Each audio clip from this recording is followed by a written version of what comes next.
Hey everyone, it's Sean, and I'm finally back with a new review. I've been pretty busy over the last few months with school, so I really didn't have much time to do any reviews. But now that I do have some free time, I decided to get back into doing these reviews, especially since it's in the name of the channel. For this review, I'll be taking a look at the PC case by Raidmax called the Zeta. Shout out to Raidmax for sending out the case for me to review. They've always been really generous with giving me things to review, so I just wanted to thank them. With all of that out of the way, let's get into the review. This is the box that it was shipped in. It's pretty standard stuff. The front has an illustration of the case itself, and the side has some information about the features and dimensions. But we'll be going over that in the video, so let's take it out of the box.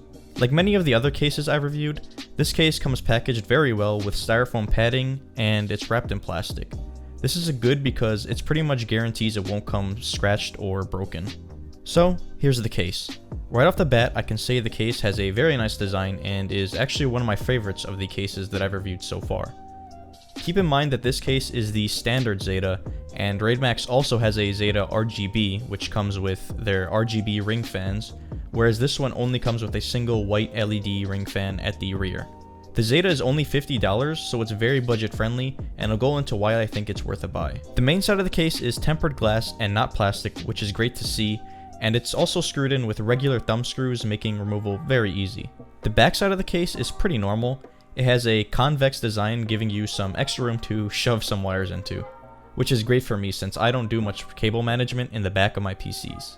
The rear of the case has a spot for a 120mm fan as well as 7 expansion slots for you to use for any PCIe devices you may have. Finally, the top of the case has a magnetic dust filter and is also where your power button, reset button, microphone jack, headphone jack, and USB 3.0 ports are at.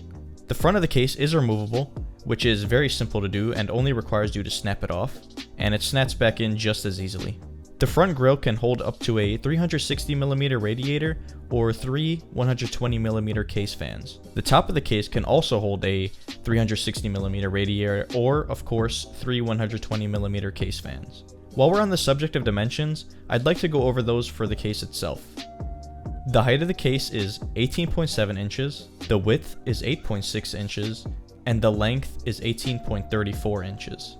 Going off of those dimensions, you can see that there will be plenty of space to work in. Let's move on to the insides of the case. After removing the tempered glass panel, you can see just how much space you have to work with.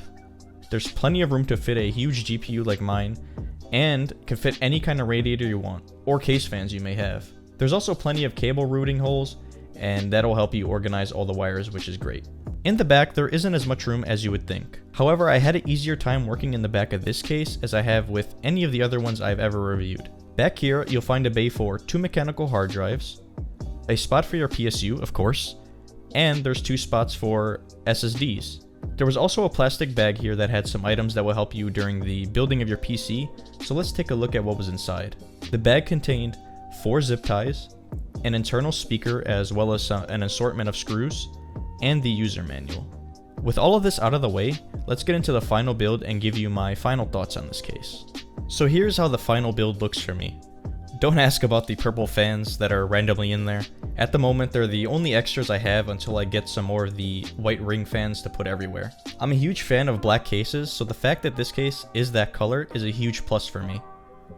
As for space concerns, there really is none. And one point I struggled with fitting in some of the wires on the PSU due to it being so close to the hard drive bay. However, that's more of a problem with my power supply that's fairly large. Other than that, everything was great. It went even smoother than the last case I reviewed, which was the Anades Crystal Light.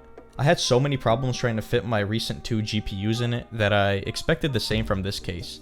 However, to my surprise, the GPU went in ultra smoothly with no struggle on my end.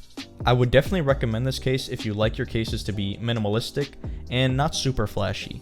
Once again, I'd like to give a huge thanks to Raidmax for being such a help for my reviews, because without them, I probably would have never even started reviews in the first place. I also want to thank everyone watching this for making it possible for me to even do these in the first place. With that being said, I hope you guys enjoyed the review, and I'll see you in the next one.